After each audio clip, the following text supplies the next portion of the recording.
Então, olá, sétimo ano. Vamos continuar o nosso estudo sobre a região Nordeste do Brasil, né, agora com o tema riqueza cultural do Nordeste. Então, a região do Nordeste ela tem uma questão muito interessante da sua riqueza cultural, porque ela traz uma grande mistura, né, uma grande influência da cultura africana, né, então ela participou ali daquele processo, né, da diáspora africana, da trazida de milhões, né, de pessoas na condição de escravizados. O Brasil foi a região do mundo que mais recebeu, né, africanos nesse período histórico. Então tem uma forte, uma pesada influência africana, também uma influência indígena muito intensa, principalmente nas regiões mais para o interior do Nordeste, da cultura indígena. Tudo isso numa mistura da cultura portuguesa. Então, quando a gente trata lá da população brasileira, aquele tronco, aquela base da população brasileira, que é o português, o indígena e o africano, o Nordeste ele evidencia isso com muita força. Então ele traz aqui questões de manifestações culturais, né? O frevo, né, no Pernambuco, o maracatu, também famoso em Pernambuco, uma herança medieval, né, trazida de influência dos portugueses e também com muitas influências africanas. O Maranhão também é interessante, já a região do meio norte, né, lembrar das sub-regiões que a gente viu, né, Zona da Mata, Agreste, Sertão, meio norte. O Maranhão é interessante porque ele já é um agregado, ele já é uma mistura da cultura nordestina com fortes influências da cultura do norte do país. O meio norte é interessante porque ele não é só uma transição física, ambiental, do meio ambiente, né, do sertão para o norte. Ele é uma transição cultural também. É bem legal observar isso no Maranhão, que ele traz elementos da cultura até do Caribe, né, nas religiões ali de matriz africana, tem muita influência do Caribe, mistura das questões culturais do norte com o nordeste. O que ele traz também para nós as festas juninas, né, comemoradas em todo o Brasil, mas a maior do Brasil é a de Campina Grande, na Paraíba. Então, quando a gente fala do Agreste, da sub-região do Agreste, não é muito citada a questão do turismo, né? Tem o turismo no sertão, né, principalmente ao longo do Vale do São Francisco, a Zona da Mata, né, famosa pelas suas praias. Mas quando se fala do Agreste, o forte do Agreste é durante o inverno, né, durante o período de festas juninas.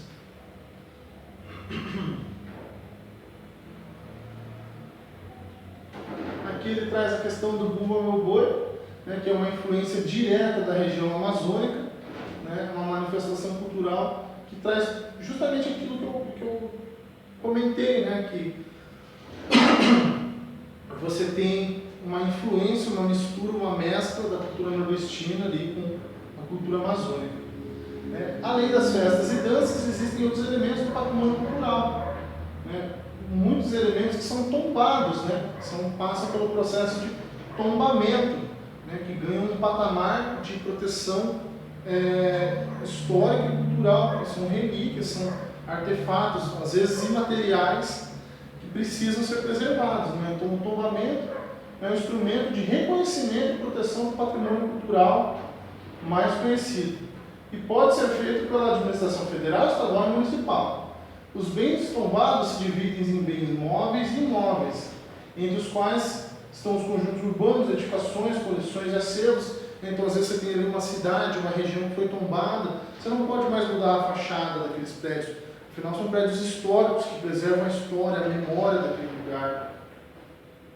Equipamentos urbanos de infraestrutura, paisagens, ruínas, jardins, parques históricos, terrenos e sítios arqueológicos. O objetivo do tombamento de um bem cultural é impedir sua destruição ou mutilação, mantendo preservado para gerações futuras.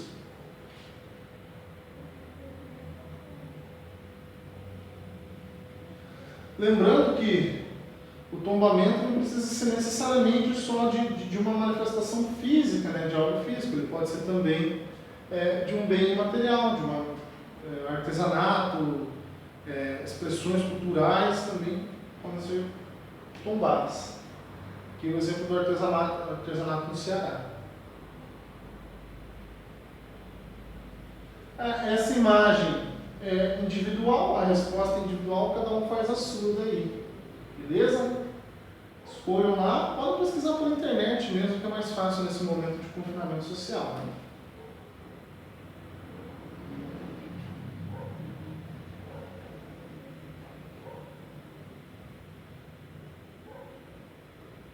Aqui é bem legal, essa parte ele traz aqui pra gente uma relação entre a geografia e a literatura. Então ele traz pra gente primeiro essa literatura de cordel, né? O nordestino é essa gente que conhece a exclusão, o injusto esquecimento, triste de desilusão, pois se vive condenado, invisível e renegado, feito fosse reclusão. Muita gente foi-se embora, desde antes até agora vivendo nas capitais. Então a literatura de cordel é uma expressão literária, né, famosa do Nordeste, utiliza a xilografia, né, e esses poemas, né, com rimas.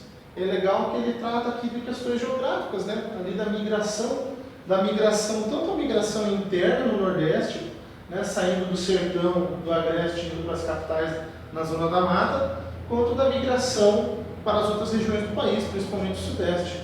E aqui é interessante que ele traz para a gente uma relação entre a literatura e a geografia. Ele traz um mapa fazendo uma geolocalização de certas regiões do Nordeste que foram cenário, foram palco de importantíssimas obras literárias do país. Então ali ele traz obras marcantes associadas a tais regiões, como o Sertão do Cariri.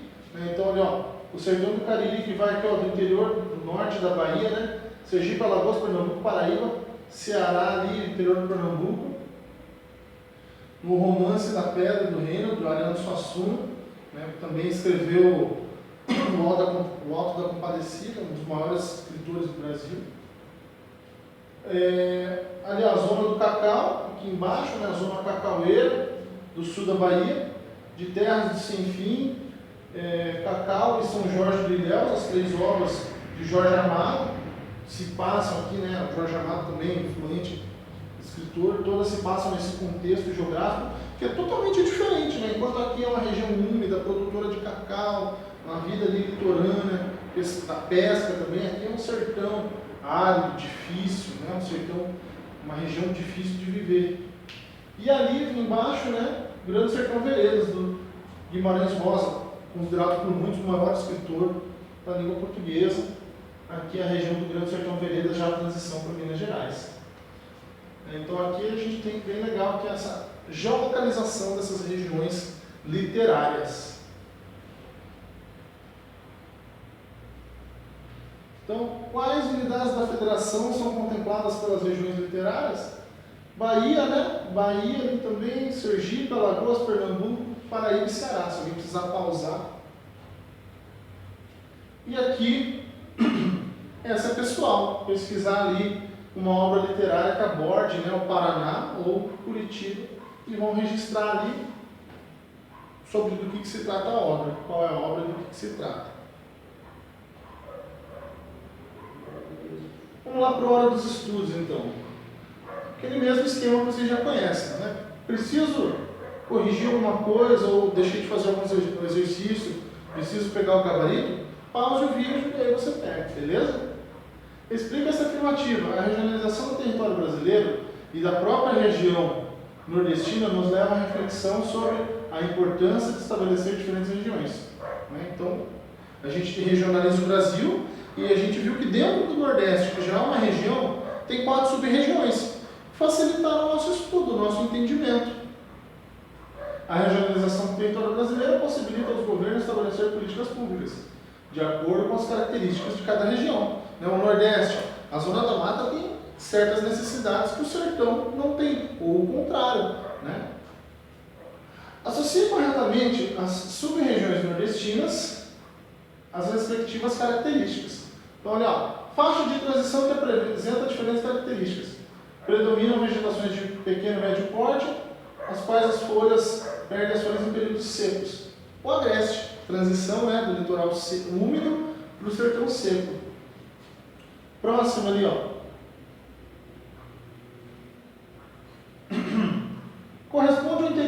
litoral nordestino, onde predomina o clima tropical semiárido. 3, o sertão, né?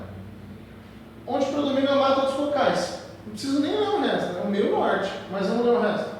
Considerado uma vegetação de transição entre a Amazônia e a Caatinga, mata dos cocais, meio norte. E abrange o litoral nordestino, recebe influência de massas de águas oceânicas, o que torna mais chuvosa a zona da mata. 3. Leia o trecho da canção Mangue Town, do grupo pernambucano Chico Sainz e Nação Zumbi, e responda as questões seguintes. Então, Mangue Town, está falando de Mangue, Nação Zumbi, né? Vem ali da região, né, de Pernambuco. Provavelmente ele está tratando de alguma dinâmica da zona da mata. Então, estou enfiado na lama, é um bairro sujo, onde urubus têm casas e eu não tenho asas. Mas eu estou aqui em minha casa, onde os urubus têm asas. Vou pintando, segurando a parede, no mangue do meu quintal, Mangue Town. Estamos falando da condição precária de vida, né? Da grande desigualdade social do Nordeste, né? Onde você tem, por exemplo, na região de Recife, ali, bairros fantásticos, com prédios modernos, uma população muito rica, e ao lado você tem pessoas vivendo em paliçadas em cima do mangue, né? Favelas em cima do mangue. A letra da canção remete a uma formação vegetal, ligada aqui sobre a região, à zona da mata, no mangue, né? É possível compreender algumas condições ambientais em que se encontra o mangue? Sim. Né? No caso ali da canção mesmo que a gente estudou na unidade, a gente viu que o mangue está sendo destruído, devastado, ameaçado, né? A canção remete tanto a questões ambientais como a questões sociais. Apresente argumentos que estejam ligados a questões sociais. Ele fala ali, né, que não tem asas, não tem condições de evoluir social e economicamente, né, enquanto os urubus, que são a classe dominante, sugam, né, a classe mais pobre, mais desvalida, né. É sempre bom quando a gente estuda o Nordeste entender que as dinâmicas são diferentes das dinâmicas sociais que a gente encontra na nossa realidade, onde existe uma pirâmide social, onde a classe média aqui no sul do Brasil é mais consolidada, né? A condição social no Nordeste é bem diferenciada. Você tem poucos concentrando muita renda e uma grande massa de pessoas verdadeiramente pobres e desvalidas, ainda hoje, em 2020. 4. Sobre a industrialização da região Nordeste, assinado V para verdadeiro, o F para falsa. Desde o início da industrialização brasileira, o Nordeste foi um grande centro. Não, a gente sabe que é falso, né? A indústria começou com força para o Nordeste no final do século XX, principalmente para a zona da mata, então falso. O desenvolvimento industrial no Nordeste se apoia no estabelecimento de infraestruturas de transporte. Nesse sentido, destaca-se portos de Suape, Pernambuco, Itaqui, Maranhão, Araque, Bahia. Verdadeiro. O Nordeste tem se destacado como importante produtor de energia eólica em escala nacional. Verdadeiro, citamos lá no início, na primeira aula, né?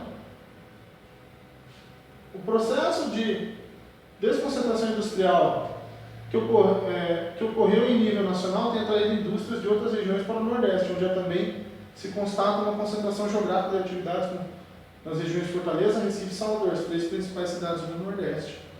Verdadeiro.